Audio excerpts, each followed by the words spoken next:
Imagine an entire nation standing behind sealed doors in the darkness of Egypt, waiting for midnight. Inside, families gathered around a roasted lamb. Blood marked their doorposts. Their sandals were on their feet. Their staffs were in their hands, and they were ready to leave at a moment's notice. Then midnight came. A great cry swept across Egypt. Pharaoh finally commanded Israel to leave, and before sunrise, the people who had been slaves for generations began their journey toward freedom. This was the night of the Passover. This was the beginning of the Exodus. History is often recorded through the rise and fall of great empires, the battles of kings, and the changing of borders. But sometimes, time itself is completely rewritten by a single divine command. In the ancient land of Egypt, centuries of suffering had shaped the daily lives of the children of Israel. They lived under intense forced labor, bound to the power of Pharaoh. But the structure of history was about to shift. God spoke to Moses and Aaron, giving instructions that would alter the course of humanity forever. This month shall be to you the beginning of months. It shall be the first month of the year to you. Egypt's calendar, built on the backs of slaves and the worship of numerous deities, was about to be challenged. A brand new era was beginning, not born from human politics, but from a higher law. On the 10th day of the first month, God gave Israel a very specific command. Every household had to choose a lamb, not a weapon, not an instrument of war, but a lamb. It had to be without blemish, a male in its first year. It could come from the sheep or from the goats. For 4 days, the lamb would remain with the family. Then came the 14th day. At twilight, the entire congregation of Israel was commanded to act. This was not an ordinary meal. This was something sacred. The lamb was prepared, and its blood was carefully collected. That blood would become a sign of substitution, a sign of protection, and a sign that would separate the people of Israel from the judgment falling upon Egypt. One lamb for one household, one sacrifice, and a night that would change history forever. Inside the homes, strict instructions governed how the meal was consumed. Every detail mattered. This was not an ordinary meal, and this was not an ordinary night. The people were preparing themselves for something that would change the course of their history forever. The flesh was roasted with fire, never boiled in water, never eaten raw, accompanied by unleavened bread and bitter herbs. The head, the legs, and the internal parts were all roasted together. The smell of the roasted lamb filled the homes as families gathered, together behind closed doors. Parents, children, and relatives remained within the protection of their homes, knowing that the instructions they had received were not optional. Every command had to be followed exactly. Nothing of it was allowed to remain until morning. Any remnants left behind by dawn had to be completely consumed by fire. There would be no careless leftovers, no unfinished portion simply left behind. The meal itself was governed by precise instructions, and their posture mattered just as much as the meal itself. They ate with their loins girded, their sandals already strapped to their feet, and their walking staffs held firmly in their hands. They were not sitting down for a relaxed family dinner. They were eating as people who were ready to leave at a moment's notice.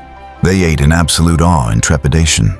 Outside those sealed doors, the entire land waited beneath the darkness of night. The Egyptians did not yet understand what was about to happen, but inside the homes of Israel, families were following the command of God and waiting. This was the Lord's Passover. Outside, the darkness of the Egyptian night settled deep over the landscape. The streets that had once been filled with the sounds of daily life were now surrounded by an unusual stillness. Families took a bunch of hyssop, dipped it into the basin of blood, and struck the 2 side posts and the upper lintel of their doors. The blood became the visible sign upon the entrance. It marked the homes according to the command that God had given through Moses. Then came the strict warning from Moses. No one was to step outside the door of their house until sunrise. Inside, families waited. Children may have wondered why everyone was so serious. Parents knew that this night was different from every night that had come before it. The door was closed. The blood had been applied. The meal had been eaten. And now there was nothing left to do except remain inside and wait for the morning. For on this night, a monumental judgment was about to sweep through the land of Egypt, a final intervention that would confront the entire political and religious system of the empire. The same land that had held Israel in slavery for generations was now waiting for the final act of judgment. The night grew darker. The fires continued to burn. The families remained behind their sealed doors, and somewhere in the darkness, midnight was approaching. At the exact stroke of midnight, the historical record states that a sweeping, unavoidable judgment took place. For hours, the land had been silent. Families had remained inside their homes, waiting for the night to pass. But then midnight arrived. Across the entire land of Egypt, from the royal palace of Pharaoh on his throne down to the deepest prison dungeons, and even among the livestock, a profound loss struck every home that lacked the sign. No social position could prevent it. The palace was not beyond its reach. The prison was not beyond its reach. The homes of ordinary Egyptians were not beyond its reach. The judgment moved through the land, touching every level of Egyptian society. Pharaoh woke up in the dead of night, along with all his servants and the people of Egypt. Suddenly, a great agonizing cry pierced the darkness. The silence of the night was broken by grief. In households across the nation, families discovered their loss. Doors opened. People cried out. Servants ran through the streets. The palace itself was shaken, because there was not a single house untouched by loss. The final plague had arrived. The power that Pharaoh had resisted for so long had now reached the very heart of Egypt. Again and again, Moses had stood before Pharaoh and delivered the command of God, "Let my people go." But Pharaoh had refused. Now, in the darkness of midnight, the consequences of that refusal had become impossible to ignore. In the middle of that very night, urgent messengers were sent to Moses and Aaron. Pharaoh's command was immediate and desperate. "Rise up. Get away from my people, both you and the children of Israel. Go serve the Lord as you have said. Take your flocks and your herds and be gone. And bless me also." The ruler who had once commanded Israel's labor was now ordering them to leave. The people whom Egypt had forced to build its cities were finally being released. The Egyptian people themselves were urging the Israelites out of the land in total panic, crying out, "We are all dead men." The command to leave was no longer being resisted. It was being demanded. The night that had begun with Israel waiting behind closed doors was now turning into the beginning of a massive departure. But before stepping out into freedom, the Israelites followed a final instruction. They requested articles of silver, gold, and fine clothing from their Egyptian neighbors. Because God granted the people profound favor in the sight of the Egyptians, every request was granted. For generations, Israel had labored without receiving the freedom they deserved. Now, as they prepared to leave, they did not depart empty-handed. In a twist of historic justice, they left with the wealth of the nation that had enslaved them for generations. The darkness of Egypt had not yet disappeared, but the chains had been broken. The doors that had once represented confinement were now becoming doors of departure. Families gathered their belongings. Parents called their children. Animals were gathered. Bags were prepared. And throughout the land, an enormous movement was beginning. The people of Israel were no longer waiting for freedom. They were finally walking toward it. The Exodus had begun. And so, the journey began. After generations of slavery, after years of suffering, after the confrontation between Moses and Pharaoh, the moment had finally arrived. From Ramesses to Succoth, a massive wave of humanity marched out into the open air. Imagine the scene. Families moving together, children walking beside their parents, elders making their way along the road, animals filling the path, flocks and herds moving alongside thousands upon thousands of people. The recorded count included about 600,000 men on foot, alongside women, children, and a large, mixed multitude of people from various backgrounds who witnessed these events and chose to join the journey, bringing vast flocks and herds of livestock with them. What had once been a scattered and oppressed population was now moving as a people. They were leaving Egypt behind, the land where they had been forced To work was becoming smaller behind them with every step. Ahead of them was uncertainty.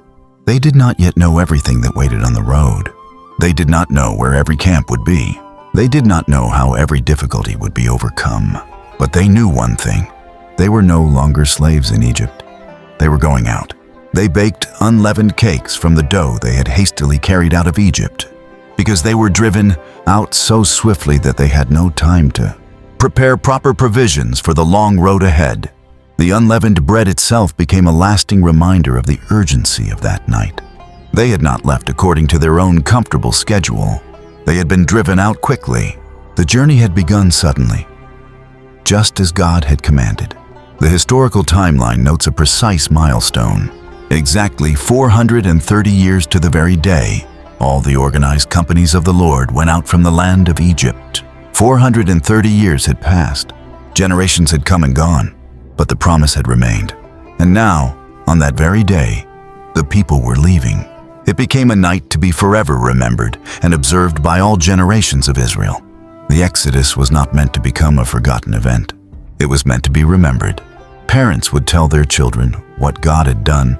Children would grow up hearing the story. Generation after generation would look back to this night and remember that the Lord had brought his people out of bondage. But before the narrative concludes, a lasting ordinance is established. The Passover was designated for those within the covenant.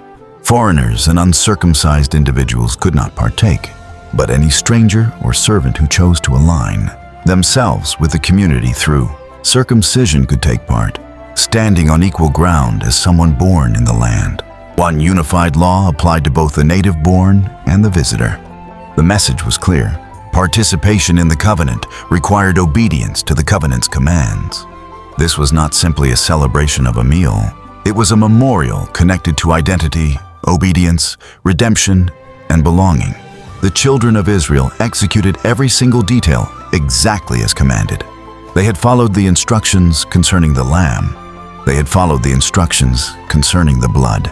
They had remained inside until morning. They had prepared themselves to leave. And now they were moving out of Egypt. On that very same day, the migration out of Egypt was completed. The people who had entered Egypt generations earlier as a family were now leaving as a vast nation. Behind them was slavery. Before them was a wilderness. But above them was the promise of God. The Exodus had become more than a departure from one country.